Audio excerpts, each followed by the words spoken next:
Hello guys, good morning. સ્વાગત છે તમારા બધાનું મસ્ત મજાના એક નવા વ્લોગમાં. તો જો ફાઇનલી અમદાવાદથી કેટલા દિવસ પછી આપણે વ્લોગિંગનું સ્ટાર્ટ કરી છીએ અને નીરવ જો નવા ખાખરા તોડે છે અને આ ખાખરા અમે બે એક હારે લઈ આવ્યા હતા ને હજી પડ્યા છે. એટલે નીરવે મને લાગે ખાખરાની કંઈક સારું ખાધું લાગે છે એટલે આ ખાખરા પડ્યા રહ્યા છે. નીરવ, હા, ગુડ મોર્નિંગ. Good morning. શું ખાધું નાસ્તામાં? આમ જોવો ખાખરા જો ભાઈ ભૂકો બોલાવી દીધો છે. જીરા ખાખરા કાઢ્યા છે આ વખતે. હવે ચાખી કેવાક લાગે છે નહીં? કેમ કે હજી આ પેકેટ જ પહેલી વાર તોડીશ. મેથી નહીં સરસ હતા અને પીઝા ખાખરા છે જો હજી. પણ પીઝા ખાખરા બહુ અમે હમણાં મોડું ખાઈને તો ખારા બહુ લાગે છે. આ ને મને નહીં, નીરવને નથી લાગતા પણ મને તો બધી વસ્તુ ખારી જ લાગે. અને બીજું કે આ અલગ અલગ જગ્યાએ અમે છે ને ટ્રાય કરીએ, જ્યાં હારા લાગે ને ત્યાંનું લેવા. એટલે આપણે મને લાગે એમને આખી જિંદગી આખા અમદાવાદ ટ્રાય કરવામાં જ વહી જાય. યસ.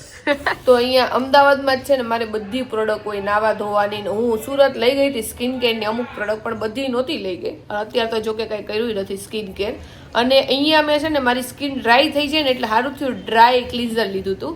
કારણ કે જો અમદાવાદ આવ્યા પછી ડ્રાય સ્કિન મારી થઈ ગઈ છે. સુરતમાં તો મારી ઓઇલી થઈ ગઈ હતી. બોલો, વિન્ટરમાં ઓઇલી જ ના રહેતી હતી. પણ કાંઈ નહીં, જો મસ્ત મજાનું આજ માથું ધોઈ નાખ્યું છે. કારણ કે બસમાં આવે ને એટલે બસનો બધો કચરો હોતા છે માથામાં ભળી જાય. એટલે હું અહીંયા આવીને પેલા છે ને હેર વોશ તો કરી જ નાખું. તો આજે બપોરે બનાવવાનું છે મગની દાળ અને રોટલી બનાવવાની છે. બસ સાદું જ બનાવવાનું છે, શાક રોટલી, બીજું વધારાનું કઈ બનાવવાનું નથી. અને હમણાં કેટલા દિવસથી રસોઈ નથી કરીને એટલે આળસ ચડે છે. એવું નહોતું કે ત્યાં આપણે કઈ કામ નહોતા કરતા, પણ ત્યાં આપણે ખાલી હેલ્પ કરાવવાની હોય, આખી રસોઈ ન કરવાની હોય. ત્યાં આટલા દિવસ રહીને ખાલી મેં એકવાર શાક ચાપડીનું જે શાક આવે ને વઘાર્યું હતું.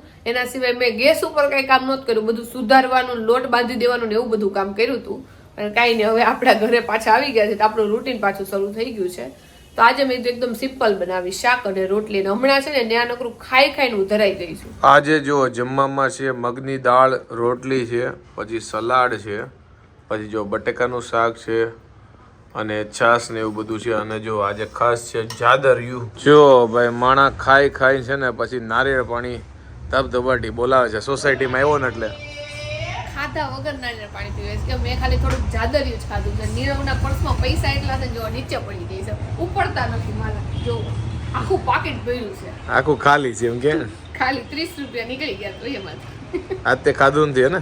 આજ મેં નથી ખાધું, ભાવતું નથી. કાલ રાતે નહોતું ખાધું, આજ બપોરે નથી ખાધું. એટલે મેં નારિયેળ પાણી ફ્રૂટ થી હમણાં અકાવી. જો ભાઈ નવી ગાડી લઈ આવ્યા છે, સેટ ખર્ચો કરી નાખ્યો દીપક કાકા.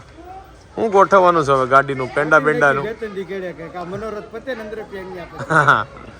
જો ભાઈ નવી ગાડી લીધી છે, સાઈન SP કરીને છે કાંઈક. જો એક નંબર સ્પોર્ટ ટાઈપનો લુક આવે છે. તો જો સિવાય ભાઈ આપણે સુરત થી આવ્યા ને નજર આપણી ઉપર ટકાવવા માંડ્યા. પેલા ખાલી આમ 1 સેકન્ડ જોઈને પછી નજર ફરી જતી હતી. હવે એક ધારું આપણી હામું જોવે છે, વાતો હોતા ને આપણી હામું કરે છે. એની હામું કંઈક નાટકો કરો ને એટલે દાંત ફટકતા એને સિવાય બોલશે નહીં, બોલશે હોય હો ઓકારા દેશે, લાંબા આમ લહકા લે ભાઈ. જો જો હામું જોવે જો લાઈટ કરીએ છે એટલે. The next day. તો જ્યારે હું નાની હતી ને પહેલા, ત્યારે હું છે ને સોંગ સાંભળતા બધું કામ કરતી. લાઈક સવારમાં કચરા પોતું ને એવું કરીને તો છે ને આપણે ટીવીમાં મસ્ત ગીત વાગતા હોય, રસોઈ કરી કાં તો વાસણ ટકા બેન તો સોંગ સાંભળતા બધું કામ કરતા. અને હવે એ ટેવ હાવ વહી ગઈ છે. પણ આજ મને એવું થાય છે લાઈક હેન્ડ ફ્રી તો નથી, પણ મેં એમનો છે ને સોંગ વગાડતા આજ મારે રોટલી કરવી છે. એટલે આજે આપણે કેટલા દિવસ પછી સોંગ સાંભળવાના. તો આજે ઘરે જો જમવામાં હું એકલી છું અને મેં ઓર્ડર કરી છે પાઉંભાજી. તો જો પાઉં છે, ભાજી છે, ઘરે આપણે પાપડ શેકી નાખ્યો છે અને છાશ છે. તો હાલો બધા જમવા. જો અત્યારે પિન્ટુભાઈ ની દાઢી કરાવવા આવ્યો તો એક નંબર ચકાચક મસ્ત બનાવી દીધી છે. કેમ છો પિન્ટુભાઈ? બસ એકદમ મજામાં ભાઈ. અને મસ્ત દાઢી કરે છે ને આપણા સબસ્ક્રાઇબર છે. જો ભાઈ એક નંબર બનાવી દાઢી. આજે વાળ કપાવવાનો ટાઈમ નહોતો એટલે ખાલી દાઢી કરાવી છે.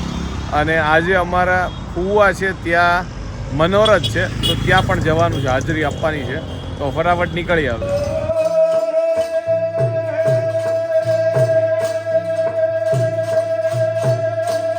જો પ્રસંગ માટે છે ને શીતલની છાશ લેવા માટે આવ્યા છે. 6 લીટરની 3 કોથળી લીધી છે. 2 ઠેલી જો વિશાલે પકડી છે અને ત્રીજી આગળ મૂકી. હું કે વિશાલ આજ તો બધાને પાયા દેવાની 3 ગ્લાસ. હાલો હવે જઈએ.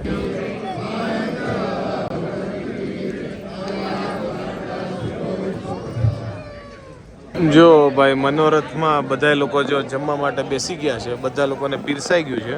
હવે અમે જે છેલ્લે 50 જણા બાકી છે ને એ જમવા માટે ખીચડી ખેલમાં જો અને બધા જો જમવા માટે બેસી ગયા છે.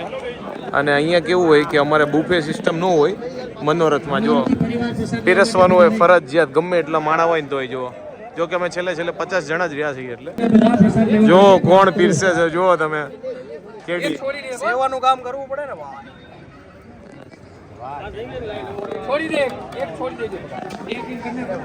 જો આને કહેવાય ખીચડી ખેલ. જો ખીચડી હોય એમાં ભરીને ઘી હોય, પછી દૂધીનું શાક હોય, પછી અથાણામાં મરચાં હોય અને કઢી હોય. પ્રસાદ પહોંચ્યા એ વૈષ્ણવ પ્રસાદ પહોંચ્યા. લાલ કી જય, શ્રી ગોપેન્દ્ર લાલ કી જય, શ્રી જમુનેશ મહાપ્રભુ કી જય, શ્રી લાલજી મહારાજ કી જય, શ્રી યમુના મહારાણીજી કી જય, પાંચા ભગવતીઓ કી જય. આવ્યા મોરારદાસ, લ્યો વૈષ્ણવ પ્રસાદ. આજે ભાઈ ખીચડી ખેલમાં મજા આવી ગઈ, દબાઈને ખાધું. કારણ કે એકદમ સાદું સિમ્પલ હોય, ખીચડી હોય, મસ્ત ઘી નાખવાનું તબિયતથી, અને શાકમાં ચોળીને ખાઈ લીધું બધા લોકોએ. મોજ આવી ગઈ ભાઈ ખીચડી ખેલમાં. The next day. તો નાસ્તા પાણી થઈ ગયા છે ને આજે અમારા હેલ્પર છે ને નથી આવ્યા, તો કચરા પોતું મેં નાસ્તા પહેલા જ કરી નાખ્યું હતું. અને વાસણ જે આપણે ચા કર્યો હોય ને મારા નીરવના વાસણ બાકી છે તો એ ઉટકી નાખી અને મશીનમાં છે ને કપડાં ધોવાઈ ગયા છે, એ કપડાં આપણે હૂકવી નાખી. અને આજે બપોરે તે મમ્મી ને પપ્પા નીરવ તો નથી, કારણ કે એ લોકો મનોરથમાં જવાના છે અને હું મનોરથમાં નથી જવાની, એટલે આપણે ઘરે જ છીએ તો શાંતિથી કામ કરીશું. જો મમ્મી તૈયાર થઈ ગયા છે અને અત્યારે જાય છે મનોરથમાં. મનોરથ કારણ કે 2 દિવસનો હોય ને મમ્મી? હા, 2 દિવસનો હોય એટલે આજ મનોરથમાં જાય છે. વાહ, બધાય મનોરથમાં હા. કીર્તન ગાવા. જો મમ્મીએ નવી સાડી પહેરી છે, સરસ લાગે છે. હે ને? હા, થેન્ક યુ. મમ્મી જેનું આ સાડી લેવી ને ત્યારે આ સાડી નહોતી ગમતી, કે પાછી દઈ દે. પછી બહુ દિવસ વહી ગયા એટલે કઈ પાછી લે નહીં. પછી મેં કીધું રાખો ને ભાઈ પહેરજો. મને તો જો કે લીધી ને ત્યારથી જ ગમતી હતી. તમે કોમેન્ટમાં કહેજો સારી લાગે છે કે નથી લાગતી. નહીં યુનિક તો લાગે છે. તમે આવી પહેરતા નથી કોઈ દી, એટલે સારી લાગે છે એમ. હા, વાંધો નહીં.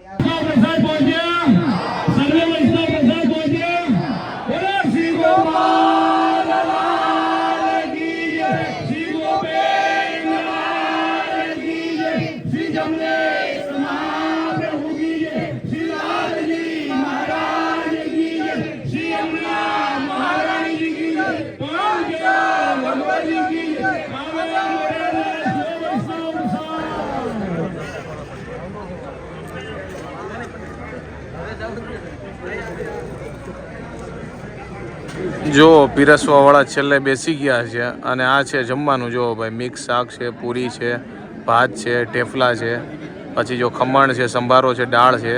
અને જો આટલા બધા ખાલી પીરસવા વાળા બાકી છે. જો કેટલા બાકી, કેટલા હશે ગૌરાંગ? 40 ઉપર છે. 40 નહીં હોય, મને લાગે 60-70 જણા હશે. અંદરનો સ્ટાફ અલગ, ખાલી પ્રેસોડા 40. હા, એટલા બધા બાકી. જો તારે કેટલા કેવા છે? ઓસન અમે 80 જેવા બાકી. હવે આને ભૂખ લાગી છે બોલ. મારા 40 ના 80 120 જણા છે. 77 એક લાઈન છે ને 40 ની છે, 3 લાઈન છે. કુમાર કે છે 77 જણા. ટૂંકમાં 60-70 જણા બાકી હશે. જો તો આજે હતો મનોરથનો બીજો દિવસ અને આજે બપોરે જમવાનું હતું લગભગ 700-800 લોકોને. અને મનોરથમાં કેવું હોય કે તમારે બુફે સિસ્ટમનું હોય, તમારે ફરજિયાત પીરસવાનું હોય. તો લગભગ 800 લોકોને છે ને પીરસીને અમે છેક 3:30 વાગે જમવા બેઠા હશું અને 4 વાગે જો ઘરે આવી ગયા અને બપોરનું જમવાનું પૂરું થઈ ગયું. મસ્ત પ્રસંગ પૂરો થઈ ગયો. જો છોકરાના પતંગ છે ને ઉડીને અમારા ઘરે આવે ને પાછા જો છોકરાને જ આપી દઈએ. એ મને માગતો હતો કે પતંગ આવ્યો હોય તો આપો. કા જો કે અમે તો ચગાવતા સહી નહીં, એટલે છોકરા ચગાવે મોજે મોજ. તો આજે બધા મનોરથમાં ગયા હતા ને એટલે મોડા જમીને આવ્યા છે, એટલે કોઈને એટલી ખાવાની ઈચ્છા નથી. અને રાતે કદાચ ભૂખ લાગે તો રાતે ખાહે. તો મારે એક માટે જ અત્યારે બનાવવાનું છે. તો મેં કીધું કે કેટલા ટાઈમથી મારે ગોફણ ગોળા ખાવા છે ને, તો હું ગોફણ ગોળા જ બનાવી નાખું. અને આપણે થોડાક વધારે કર્યા છે, કારણ કે રાતે બધાને જો ભૂખ લાગે તો બધા થોડાક ખાય એટલે. અને જો આંખ આપણી પાછી બળે છે, આંખમાંથી જુઓ. તમને એમ લાગે તો હશે પાયલ રોવે છે, પણ પાયલ રોતી નથી. શિયાળામાં મારી છે ને આંખ ડ્રાય થઈ જાય છે, આપણે દવાખાને બતાવ્યા તો એના લીધે છે ને આંખ બળે બહુ અને પાણી અમુક વાર પડે. તો આજે એટલે જો પાણી પડે છે, થોડી ઠંડી વધુ છે આજે એટલે. અને ગોફણ ગોળાનું જો બધું આપણે ગાજર ને કોબી ને ટમેટા બધી વસ્તુ નાખી દીધી છે. અને થોડુંક તેલ અને રાઈ નાખીને આપણે આને વઘાર નાખશું અને પછી ગોફણ ગોળા ફટોફટ પાડવા માંડી. અને ખબર નહીં પણ મને છે ને ઓરેન્જ ટી શર્ટ હું પહેરું ને ત્યારે મને એવું લાગે કે મને આ ટી શર્ટ બહુ મસ્ત લાગે છે. આમાં હું એટલી જાડી નથી લાગતી અને ફેસ એ મારું આમ છે ને લાઇટ મારતું હોય ને એવું લાગે છે. આ ટી શર્ટ આપણે એડ કરવાની હતી ને તેમાં ઓરેન્જ કપડા જ પહેરવાના હતા એટલે આ ટી શર્ટ આપણે લીધું હતું. પણ હવે તો આપણે જો કે આ ઘરમાં પહેરી છીએ. અને આ જે પેન્ટ છે ને એની મારે કંપની જોઈ લેવી છે. જે કંપનીનું હોય ને એ પેન્ટ મને એટલું શૂટ થાય છે ને મસ્ત. મારી જે બોડી ટાઈપ છે ને એ ટાઈપમાં આ પેન્ટ બહુ મસ્ત લાગે છે. તો આ ટાઈપના પેન્ટ આપણે 2-3 કલરના લેવા છે એવું મને લાગે છે. કારણ કે આ પેન્ટ એક કાતરા હું પહેરું છું એટલું ફિટિંગમાં મસ્ત આવે છે, લાગે છે મસ્ત અને પહેરવાની મજા આવે છે. તો આ ગપગોલાની આપણી પાસે છે ને 2 લોટી છે. આ હું છે ને સુરતથી કરિયાવરમાં લાવી હતી અને આ ઓલરેડી અમારા ઘરે હતું જ તે. હું છે ને આ 2 એક હારે મૂકીને છે ને ગોફણ ગોળા કરું. પણ આજ એટલા બધા નથી કરવાના ને એટલે ખાલી એક મોટી છે ને એ જ લોટી આપણે મૂકશું. અને મમ્મી જો દહીં લઈ આવ્યા છે અને એના માટેની મેં મરચી હોતો ને જો ક્રશ કરી નાખી છે. હું બહુ તીખું નથી ખાતી એટલે જો જરીક એવી જ મરચી આપણે નાખી છે. તો મને છે ને આ ગોફણ ગોળા દહીંની ચટણી યારે બહુ ભાવે એટલે જો મમ્મી છે ને દહીંની ચટણી લેવા ગયા. દહીંની ચટણી નહીં, દહીં લેવા ગયા હતા. કદાચ ચટણી લઈ આવ્યા હોય. હવે બધું મળે એટલે ચટણી તો મળી જાય. હા, જો કે બધું હવે તો બહાર બધુંય મળે છે. હાલો બધાય હા, મમ્મીને જો આ સાડી કેટલી મસ્ત લાગે છે. મને તો પહેલેથી જ ગમતી હતી, મમ્મીને નહોતી ગમતી. એકદમ ફેન્સી બ્લાઉઝ હોતન છે. જો આ બ્લાઉઝ થી છે ને આનો દેખાવ વધારે આવે. બ્લાઉઝ વર્ક વાળું છે અને સાડી સિમ્પલ એકદમ બોર્ડર વાળી છે. પણ મમ્મીને છે ને ત્યાં અમારા સુરતમાં ફેશન હજી નીકળી હોય ને ત્યાં હું લઈ આવું. પણ મમ્મી અમદાવાદમાં ફેશન આવે ને તો એ બ્લાઉઝ ન સીવડાવે. એ આ કેટલી 1 વર્ષ થઈ ગયું છે હજી હમણાં બ્લાઉઝ સીવડાવ્યું. પણ ઓલે પડ્યું હોય ને એટલે એમ થાય કે ક્યાં સીવડાવવું એમ. અને હજી પાછી એક લઈ આવી છે. હવે એનું ખબર નહીં મમ્મી બ્લાઉઝ ક્યારે સીવડાવવા નાખે. વેલો સીવડાવી નાખીશ. લગન આવશે ને ત્યાં સીવડાવી નાખે. હા, નકર પડી રહે એમને. તો જો આપણા ગપગોટા બની ગયા છે. મમ્મી તમારે બેહું છે હારે મારી? એક બે ખાઈશ. એક કઈ નીરન ફોન કર્યો ઈ કે માર નથી ખાવું, ભૂખ નથી લાગી. તો બેહી જાવ. વધારે જ કર્યા, આટલા બધા હું નહીં ખાઉં. હારે જો દહીંની ચટણી છે ને છાશ લઈ લીધી છે અને 7:30 થયા છે, આપણે બેસી ગયા છીએ. હાલો મમ્મી. રાતના વાગ્યા છે 8 અને ડિનર માટે જો એકલો બેઠો છું કારણ કે બધાએ જમી લીધું છે. અને જો આજે બનાવ્યા છે ગપગોલા કયો કે ગોફણ ગોળા કયો, સાથે છે દહીં અને આ બધાએ જમી લીધું છે. અને મમ્મીની તો પાછા ગયા છે મનોરથમાં અને જો હું એકલો બાકી છું તો થોડું ઘણું ખાઈ લઈએ. કારણ કે ઈચ્છા સહેજે નથી, કારણ કે કોઈને ભૂખ જ નથી. કારણ કે બધા લોકો છે ને 3-4 વાગે મનોરથમાં જે હમણાં જમીને આવ્યા છે એટલે તો 7:30 મેં ખાઈ લીધું છે અને મમ્મીએ ખાધું નથી. ખાલી નીરવની જેમ 3-4 એને ચાખ્યા જ છે. પપ્પાએ તો જરી કઈ ચાખ્યા નથી અને મમ્મી પપ્પા તો વહી ગયા છે અને આપણે જો એકદમ નવરાઈ થઈ ગયા છે. નીરવ જમી લે એની વાટ જોઈ છે હવે. આઈ હોપ કે તમને આજનો મારો વ્લોગ ગમ્યો હશે. ગમ્યો હોય તો શું કરવાનું તમને ખબર જ છે. લાઈક કરી દો, કોમેન્ટ કરી દો, મિત્રો સાથે શેર કરી દો, ફેસબુકમાં જોતા હોય તો ફોલો કરી દો, યુટ્યુબમાં જોતા હોય તો સબસ્ક્રાઇબ કરી દો. મળીએ નેક્સ્ટ વિડીયો. ત્યાં સુધી બાય બાય, ગુડ નાઇટ.